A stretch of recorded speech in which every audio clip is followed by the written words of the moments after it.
Mystery number 3 I want to tell you today. In the protocol to receive from God, thanksgiving comes before request. Let me repeat it again. In the protocol to receive from God, thanksgiving comes before request. What do I mean here? There is a protocol to receive from God. There is a procedure to receive from God. In that protocol, in that procedure, thanksgiving is a step before your request. Let me explain what I mean. You know our Father who art in heaven, hallowed be your name. Your kingdom come. Your will be done on earth as it is in heaven. And then you now see, that's where the question came. Give us this thing. There is no giving except to hallow his name. You need to acknowledge him as a father. He said, our Father. That means you acknowledge him as a father. The Greek word I think is pater. Source. You acknowledge God as a source first. You acknowledge him as a father. After then, you now come down. Hallowed be your name. When his name is hallowed, when you praise his name, you hallowed his name, you worship his name, and then you talk about his will. When his name is hallowed, then his will can come on earth. His will can come from heaven to earth. But you have to hallow his name first. You have to appreciate him. And then his will be done on earth. That is when you can now ask for request.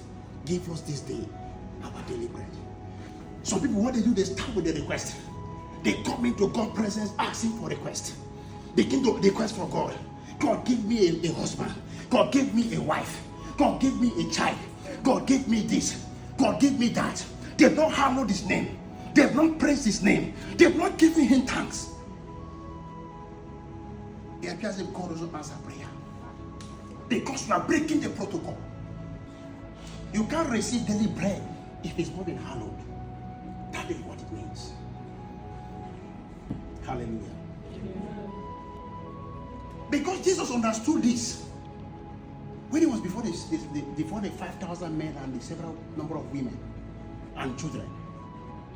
What was the first thing he did? First of all, he took the bread. He took the fish. The Bible said in John chapter 6 from verse 11, the first thing he did was what? He began to give thanks to God. Even though people were hungry, even though people they were having lack, they were frustrated, but they carried it. He knew that thanksgiving is a password.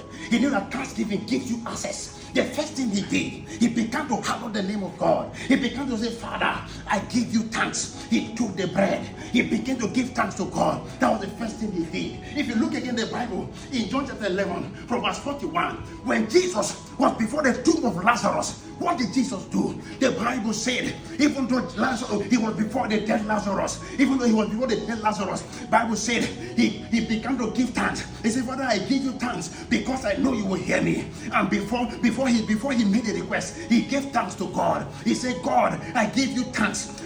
I give you thanks because I know even though my Lazarus is dead, he's going to wake up.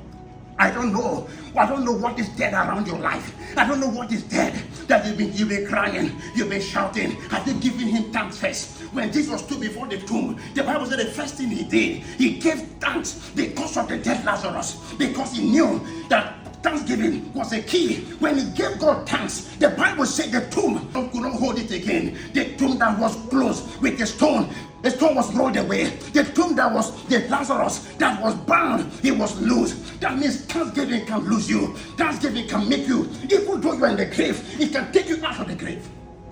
Time to thank God is even when you are facing your dead Lazarus. In the time of life, is the best time to thank God.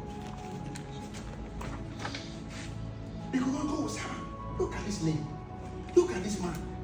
Even this situation that you should be crying and complaining, is he thanking me?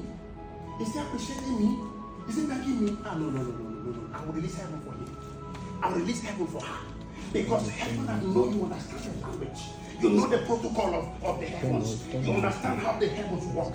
You understand how things work in the kingdom. That you are appreciating God, even though you are in your chain, even though you don't have food to eat. Like the people as they stood, they don't have anything to eat. They were crying. The Bible said that they had to go to Jesus. This one, they don't have anything to eat. Jesus said, let them sit down. When they sat down, the first thing he did was not to complain with them, was not to cry with them. The first thing he did was he began to appreciate God. And then God had to make that means thanksgiving can multiply the little you have. Have you appreciated God for the little fish you have? Have you thanked God for the little thing he has given you? Have you thanked God for that little loaf of bread? Have you thanked God for the fish that he has given you?